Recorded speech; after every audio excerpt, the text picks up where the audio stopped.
George Floyd's killing, the video is horrific. It's awful to watch, but I'm not sure it's more awful than, say, Tamir Rice's killing. I'm not sure it's more awful than Freddie Gray's killing.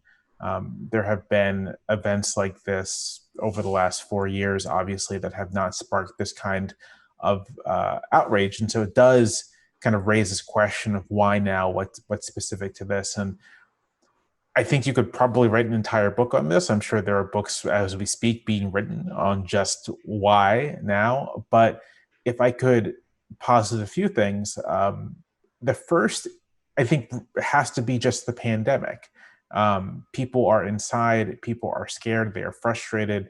And the protests, to me at least, feel as much about voicing that frustration and anger with the failure of our government to really do anything about this, as much as it is with the failure of our government to hold police accountable. And there's a way in which you really can see these two things as part of the same story, because the people who have been the groups who have been most affected by the pandemic, African Americans specifically, are affected for the same reasons that they're most exposed to police brutality. And so I really see kind of very much connection between these two things.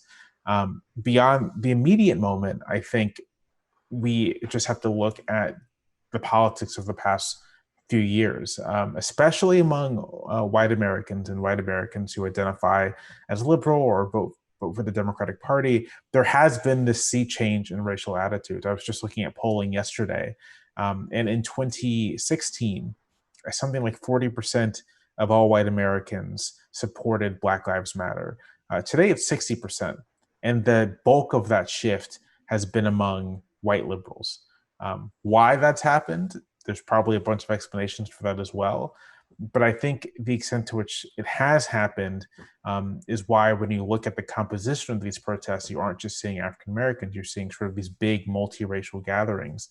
And you're seeing protests in places where there really aren't very many Black people. I saw, on Twitter, videos of protests from Montana, from Idaho, from the Dakotas, places where you wouldn't necessarily expect a couple hundred or a couple thousand people to show up to protest police brutality, but sure enough, they are there.